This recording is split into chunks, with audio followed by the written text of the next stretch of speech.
जय श्री अम्मा मित्रों। मैं प्रतिंग्रा पुत्र सिद्धांत आज आप सब लोगों का अपने इस नए वीडियो में स्वागत करता हूं।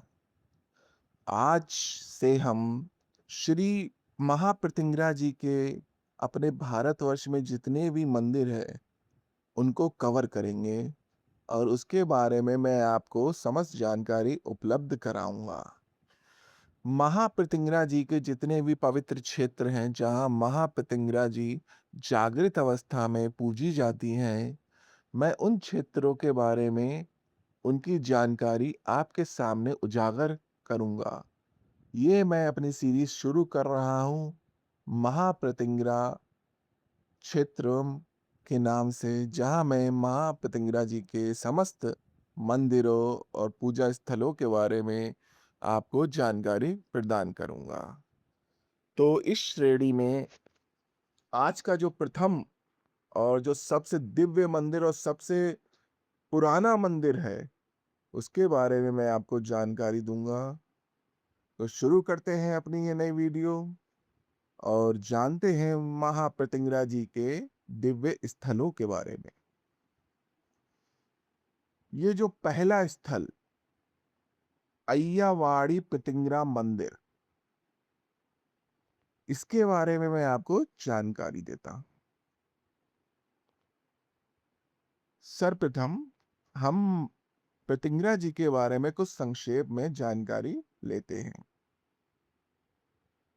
जब भगवान विष्णु ने नरसिंह अवतार लेकर हिरण्यकश्यप का संहार किया, तब उनका क्रोध संपूर्ण सृष्टि को कपा रहा था। देवता, ऋषि, यहाँ तक कि माता लक्ष्मी भी उन्हें शांत नहीं कर सकी। तब एक ऐसी महाशक्ति प्रकट हुई जिसका तेज स्वयं प्रलय के समान था। वह थी मां प्रतिंगरा। उन्होंने नरसिंह का नाश नहीं किया, वे उनकी गोद में बैठी और सृष्टि का सबसे उग्र देवता उनके स्पर्श से शांत होकर बालक समान हो गया। यही कारण है कि मां प्रतिंग्रा को क्रोध की नियंत्रक और अत्यंत उग्र शक्तियों की अधिष्ठात्री कहा जाता है। दक्षिण भारत की तांत्रिक परंपराओं में मां प्रतिंग्रा को केवल देवी नहीं बल्कि परम सुरक्षा कवच माना जाता है। उनके भक्त कहते हैं कि वे जितनी प्रचंड हैं उतनी ही करुणामयी भी हैं। यही कारण है कि आज भी उनके मंदिरों के साधक भय, शत्रु, तंत्र बाधा, ग्रह दोष और जीवन की असंभव प्रतीत होती सभी समस्याओं के समाधान हेतु पहुंचते हैं। अब बात करेंगे रामायण और इंद्रजीत का रहस्य के बारे में। रामायण की परंपराओं के अनुसार रावण का पुत्र इंद्रजीत मां प्रतिंग्रा का गुप्त उपासक था। प्रत्येक युद्ध से पहले वह निकुंभला यज्ञ करता था, जिससे उसे अजय शक्ति प्राप्त होती थी। कहा जाता है कि जब तक यह यज्ञ पूर्ण रहता तब तक उसे युद्ध में पराजित करना असंभव था। अंततः हनुमान जी और लक्ष्मण जी ने इस यज्ञ को बाधित किया, तभी इंद्रजीत का अंत संभव हो सका। यह कथा केवल युद्ध की नहीं बल्कि उस रहस्यमय शक्ति की ओर संकेत करती है जिसे सदियों तक तांत्रिक साधकों ने गुप्त रखा। अब हम अपने विषय पे आते हैं। प्रथम मंदिर अय्यावाड़ी प्रतिंग्रा मंदिर, जो कि सभी प्रतिंग्रा क्षेत्रों की जननी है, महा क्षेत्र जिसे हम कह सकते हैं। अय्यावाड़ी प्रतिंग्रा मंदिर दक्षिण भारत का सबसे प्राचीन और प्रमाणित प्रतिंग्रा तीर्थ माना जाता है। यह मंदिर कुंभकोणम से लगभग 6 किलोमीटर दूर स्थित है और इसकी स्थापना चोल काल यानी कि 9वीं से 13वीं शताब्दी के बीच मानी जाती है। अय्यावाड़ी नाम एवड़ पड़ी से निकला है, जिसका अर्थ है पांचों के पद चिन्ह। मान्यता है कि वनवास के समय पांचों पांडव यहाँ आए थे। उन्होंने अपने अस्त्र शस्त्र एक पवित्र वृक्ष के नीचे रखकर मां प्रतिंग्रा की उपासना की और अपना खोया हुआ राज्य वापस पाने का आशीर्वाद मांगा। देवी ने उनकी प्रार्थना स्वीकार की। अय्यवाड़ी का क्षेत्र केवल एक मंदिर नहीं, बल्कि एक यज्ञ भूमि माना जाता है। तांत्रिक परंपरा के अनुसार यह भूमि चारों दिशाओं में शमशानों से घिरी हुई है। ऐसी स्थिति को पटिंगरा साधना के लिए सर्वोत्तम माना जाता है, क्योंकि यह जीवन और मृत्यु दोनों के मध्य स्थित आध्यात्मिक क्षेत्र का प्रतीक है। यह देवी स्वयंभू रूप से में प्रकट हुई थी, अर्थात ऐसा रूप जिसे किसी मनुष्य ने नहीं बनाया। इस मंदिर में देवी की स्वयंभू मूर्ति स्थापित है। अय्यवाड़ी में देवी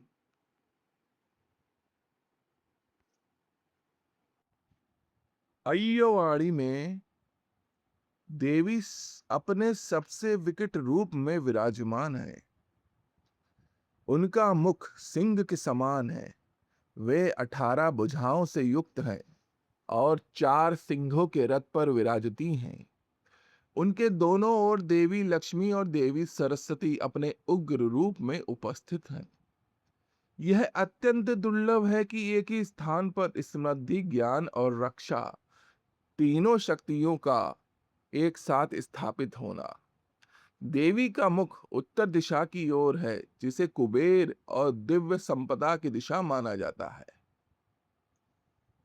अमावस्या के दिन यहाँ होने वाला निकुंभला यज्ञ इस मंदिर की सबसे प्रसिद्ध साधना है। इसमें 108 प्रकार की सामग्रियां अग्नि में अर्पित की जाती हैं। लाल मिर्च, फल, नारियल, जड़ी बूटी, वस्त्र और अन्य पवित्र द्रव्य। सबसे आश्चर्यजनक बात यह है कि इतनी लाल मिर्च अग्नि में डालने के बाद भी धुएं से आंखों में जलन नहीं होती। भक्त इसे देवी की प्रत्यक्ष उपस्थिति मानते हैं।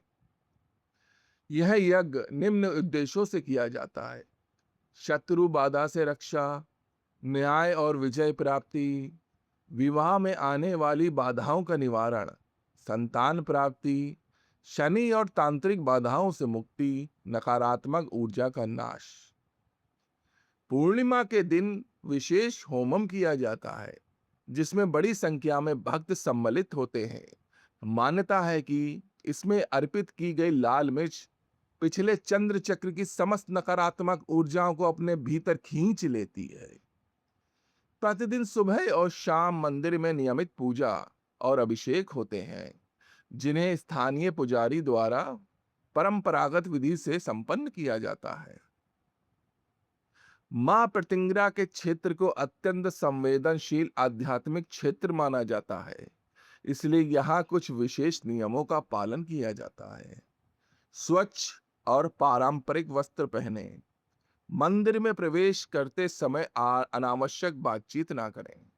लाल फूल, लाल कुमकुम, नारियल और लाल मिर्च चढ़ाना शुभ माना जाता है।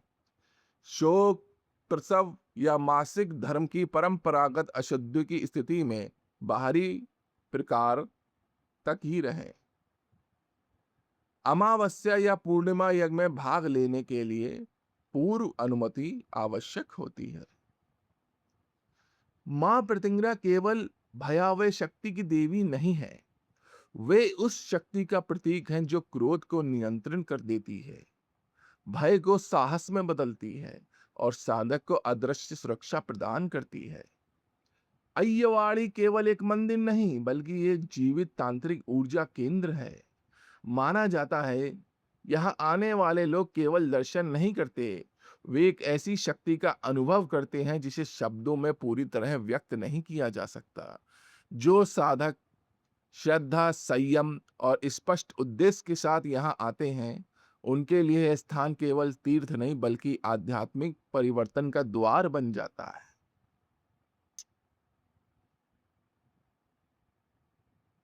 माता श्री का ये मंदिर, अय्यवाड़ी प्रतिंगरा मंदिर, एक वाकई अद्भुत मंदिर है। तो आज की वीडियो में मैंने आपको माता श्री का प्रथम स्वयंभू मंदिर आपके सामने प्रकट किया, इसकी जानकारी मैंने आपको दी। अब ये सीरीज मां प्रतिंगरा जी के मंदिरों के ऊपर चलती रहेगी और मैं आपको माँ पितिंगरा जी के अन्य मंदिर जो भी हैं अपने भारतवर्ष में या फिर भारत से बाहर भी, उनके बारे में मैं आपको जानकारी प्रदान करूँगा, ताकि आप हमारी बड़ी अम्मा के बारे में पूर्णतः जान सकें और इन ये गुप्त तो हैं ही, भुला दी भी गई हैं, लेकिन अब समय आ गया है क्योंकि तामसिक ऊर्जा हमारे इस वातावरण में बहुत अधिक हो गई है। तो हमें अपनी बड़ी अम्मा को बुलाना होगा और इन ऊर्जाओं में बैलेंस लाना होगा। तब तक के लिए जय श्री अम्मा मित्रों, जय जय श्री अम्मा मित्रों। इस पवित्र यात्रा में हमारे साथ होने के लिए धन्यवाद। शक्ति के एहसास से को भीतर की शक्ति को जगाने दे। श्री वाराही, बगलामुखी एवं प्रत्यंगिरा अम्मा के बारे में ज्ञान प्राप्त करे, अभी सदस्यता लें और तंत्र और परिवर्तन के मार्ग पर चलते रहें। जय श्री अम्मा।